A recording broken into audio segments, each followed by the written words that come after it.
Oui, bandeko boko to solo là.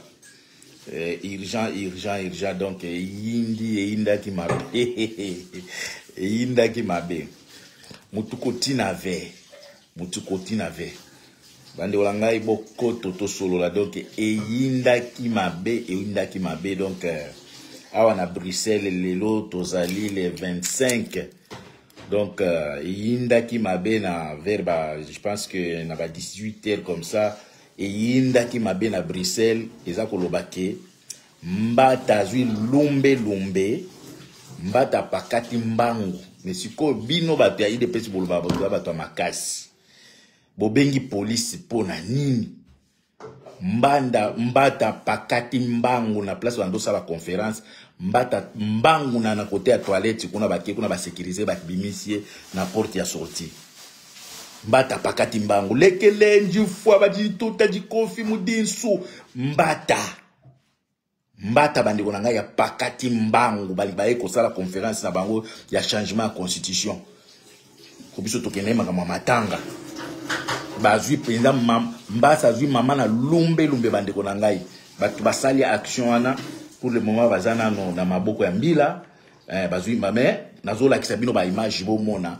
ndenge taliba babengi mbila tellement mbata zwi lumbe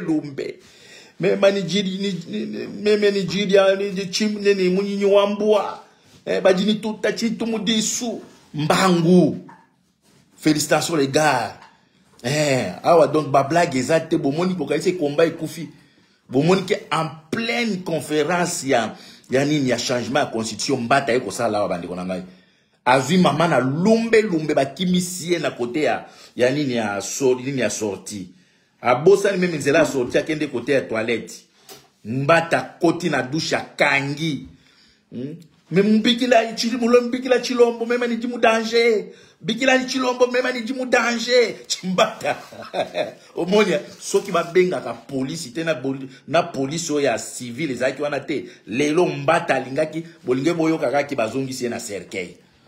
mbata bande ko tokende toka avant na la kisabino boko tebele bona la kisabino ba image bo monake mbata ba bikisi de justesse bande ko bazaki na kati kuna bobi kata mbila ki akitia bloqué bango image ya kati e kumboko mona yango mais o bazana ba image ya lumbe ba paka donc ba maîtriser bango mais ya libanda bozo mona comment mbila isopani mbata zo ganga bwa chini bujini tuta chini tumudisu mema ni jimu luba oni unde munyinyi wambua mbata bokubino okaisi ke bato après à changer constitution bande ko nangai tout le monde doit être debout bande ko félicitations les gars ngana uti matanga azali na matanga mwana webi boko ndenga ngana lingango to mais ndenge nazabwe na ola kisabino image bo mona ke na kati yo bazali kuna tango ba taliba ba bengi mbila bande ko la biso baza bloqué ba image ya lumbe akati kune ibimite me boko mona conférence après boko mona ndenge mbila sopani libanda ndenge azobimisa ba taliba libanda bon ko bandi ko tolanda image boko bomona to ibisa ki binoke ça ne sera pas facile bandi ko nanga toza la mobiliser mbata leli na monoko ya lekele bande ko mujenza bwachini bujenza mema bintu bibi bujini tunta chintu mudiso mbata yeko sala conférence awa kanisa ki Bruxelles is PPL is not PPL bande ko to bolanda nano bomona koma mbila isopani mais entre temps bande ko oyo basali musala na bana ba bloquer bango pa na mbila nango to ozela soki ba kobotola bango ba téléphone te ba image zoya oyo ezola kisaki mbata penza zwi mama na lumbe abosani côté en sortie ya porte ya sécurité akimeli côté ya toilette akomi ko beta na porte mombeki bikila ichilombe mani nchuju fwa mutu toilette même nchuju bikila ichilombo wa fachi wet beto bajitu tamu Belgique bonde otolanda momona ndenge bataliba ba bengi mbile sopani na ndenge blague te donc baya ya mosusu wana kati kuna ba bloquer bango j'espère que ba kotika bango bande ko tolanda do monde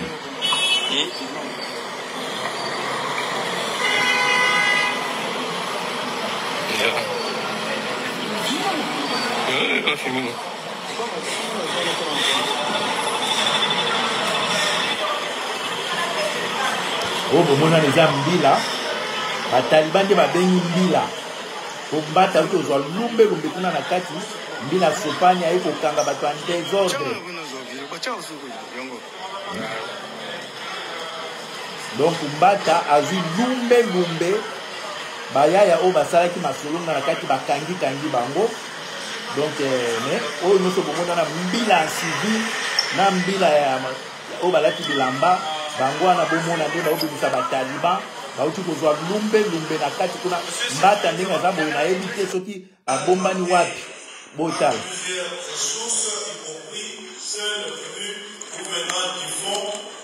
Awa tango bazaki na kati awa avaba attaquer mbata.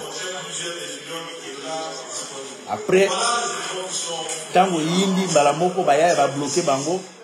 mais moto oyo azaki na image ya bimaki déjà avant. Bomoni bayaya bango na bazo luka déjà mobulu ba question e banda mais bayaya to baza bloquer na donc ba bloquer na kati kuna. Bomoni tension déjà comment on mata pas bon mon image ekati parce que bayaya ba bendani désordre bandi moto afirmaki akimaki bomoni de ba kwa komo telema conférence kuna na kati ekoti mobulu na suka na ngo ezaki makofi matambola ki me ba image zo ya bando ngai soki ba libérer bandi kwa ba kangi bango na police. Donc moto afirmaki oyo abendana ki na ye abimaki libanda ya mo to zu pesa me.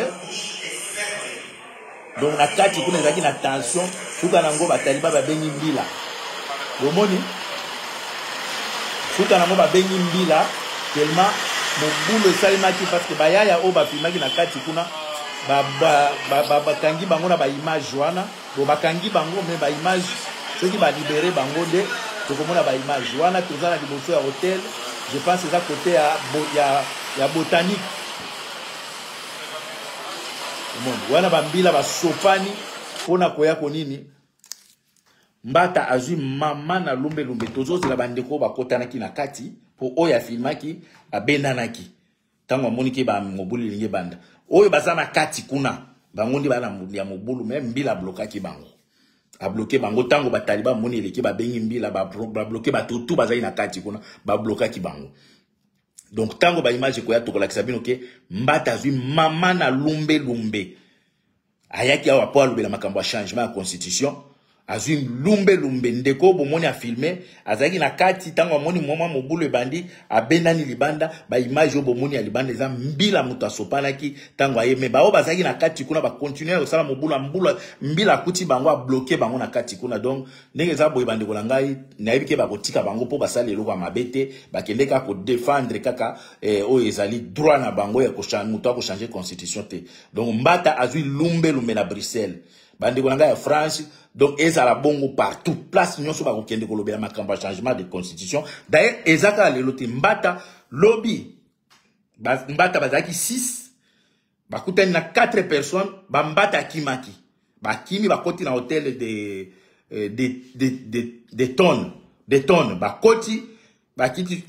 batuna biso na étage mbata matelaki ba yebite so ezana 3e ou 4e mbata lobby na butu ayebike lobby akimaki na hôtel azofanda na hôtel de tonnes akimaki bazaki 6 bapalangani bakoti na ba hôtel bakimi même bayaya bayebaki États-Unis nazali bayebite. Donc mbata ndinga zana ayebike na poto awa lobby na poko barataki ye lelo amoni lelo bakeko visiter ye na pleine conférence na ye. Félicitations au gars, félicitations bande konanga tozala debout combat lumbe zakaka lumbe ezali preuve que moni ke mbila kiti ebele bayaya baza bloqué moyen ba image ebimate parce que mbila tango akoma ki a bloqué mutunyo wa obima libanda te. Donc tozo meka ko benga bayaya téléphone moko ezoleka te. Donc mbata azui penza baptême ya 2025. Félicitations na bagarre mais félicitations mingi bandiko na ngai mbata gagné na monoko mboka poachini bujini tuta mema chintu mujinsu même ni ji muntu afachi beton lekelei kaka bajin tuta automatique au betami au pakati mbangu okyo bomba na omobima na sortir ya nini ya sekuro ke na toilette. Merci mingi bandiko tu boko tingai bobo sana kateke le 15 février oyo biso tout aux ans à Bruxelles manifestation à monene bandeko na ngai lumbe zakaka lumbe zakaka mbata yaki ko évangéliser constitution changement de constitution akutani na première soin tozozela lisusu toyoka lisusu mbalo oyo bokozwa ibele ne bokobetama nzambe apambola bino bandeko na ngai apesi mbote epai ya la grande dame Eunice Banze, la Miss Katangaise, la beauté katangaise, donc la Miss de Balobakati, toujours intelligente, très intelligente dame, au service du peuple. Bandeko tout, bisotou na Aloste, na Getzenstraat, na numéro 92A, bisigo bokuta pesa, la grande dame de la nation, aza ko servir bino, avec sourire. Elle vous aime beaucoup, la grande dame, au grand cœur, mère de la nation, Eunice Banze. Soki oboyi ndenge natanga masi na ngai te etali yo na otanga masi na te natangi ya ngai kamere bobetela kai maboko bongo ya ngai nde natanga ete